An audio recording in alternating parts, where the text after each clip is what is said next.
اعوذ باللہ من الشیطان الرجیم بسم اللہ الرحمن الرحیم۔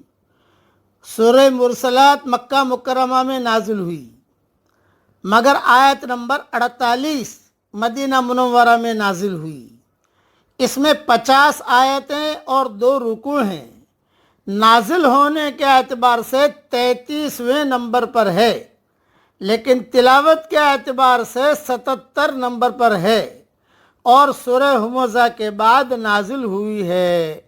سورہ مرسلات کی آیت پڑھ رہا ہوں، آیت نمبر 1 سے لے کر آیت نمبر 10 تک۔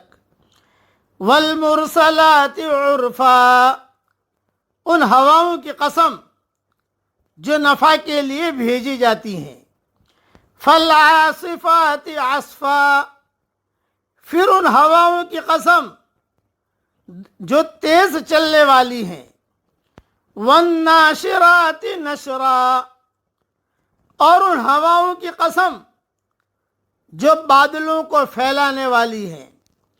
فالفارقات فرقا، پھر ان ہواؤں کی قسم جو بادلوں کو الگ الگ کرنے والی ہیں۔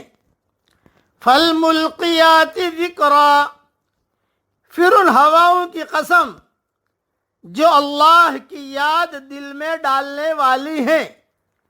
عذراً او نذرا، عذر کے لیے یا ڈرانے کے لیے۔ انما توعدون لواقع، تمہیں جس سے ڈرایا جا رہا ہے وہ البتہ ضرور واقع ہونے والا ہے۔ فَإِذَا النُّجُومُ طُمِسَتْ، جب تاروں کی چمک جاتی رہے گی۔ وَإِذَا السَّمَاءُ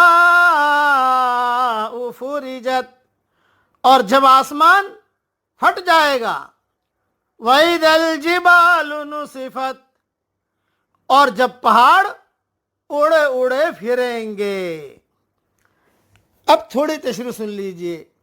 ہوائیں 8 قسم کی ہوتی ہیں، جس کا میں نے تفصیل سے تذکرہ کیا ہے میری کتاب بکھرے موتی میں کسی جلد میں، لیکن یقیناً کیا ہے، مجھے یاد ہے اس کا۔ اب کیا ہے تفصیل، وہ ریاض التفسیر میں دیکھنا جو میری آ رہی ہے انشاءاللہ۔ تھوڑی سی تشریح اس کی کر لیتا ہوں میں۔ سمندر سے بھاپ اٹھ کر فضا میں جاتی ہے اور بادل بن جاتی ہے۔ ان بادلوں کو ہوائیں اڑا کر ایک طرف سے دوسری طرف لے جاتی ہیں۔ وہ ایک علاقے میں بارش برسا کر سرسبزی کا سامان کرتی ہے اور دوسرے علاقے کو خشک چھوڑ دیتی ہیں۔ اس سے معلوم ہوا کہ اس دنیا کا نظام ایک اور دوسرے کے درمیان فرق کرنے کے اصول پر قائم ہے۔ موجودہ دنیا میں اس اصول کا اظہار جزئی صورت میں ہو رہا ہے، اور آخرت میں اس اصول کا اظہار اپنی کامل صورت میں ہوگا۔ ہواؤں کی یہ نوعیت جو قرآن میں بتلائی گئی ہے، آدمی کے لیے یاد دہانی ہے کہ ان کا کسی کے لیے رحمت اور کسی کے لیے زحمت بننا اس حقیقت کی یاد دہانی ہے کہ موجودہ دنیا میں جب 2 مختلف قسم کے انسان ہیں تو ان کے لیے خدا کا فیصلہ 2 الگ الگ صورتوں میں ظاہر ہوگا۔ پھر ہواؤں کی یہ نوعیت خدا کی طرف سے اتمام حجت بھی ہے کہ اس مظاہرے کے بعد کسی کے لیے معذرت کی کوئی گنجائش نہیں ہوگی۔ جب قیامت آئے گی تو دنیا کا موجودہ نظام درہم برہم ہو جائے گا۔ جو لوگ موجودہ دنیا میں اپنے آپ کو زوراور سمجھتے ہیں اور اس بنا پر دعوت حق کو نظر انداز کرتے ہیں، وہ اس دن اپنے آپ کو اس حال میں پائیں گے کہ ان سے زیادہ بے زور اور کوئی نہیں ہے۔ آج تھوڑی سی کورونا وائرس کی قیامت آ گئی، سب کے دماغ ٹھکانے ہو گئے۔ یہ بھی چھوٹی موٹی قیامت ہی ہے۔ پھر فرمایا فَإِذَا النُّجُومُ طُمِسَتْ، طمس کے معنی مٹ جانے اور بے نشان ہونے کے ہیں، یعنی جب ستاروں کی روشنی ختم بلکہ ان کا نشان تک مٹ جائے گا۔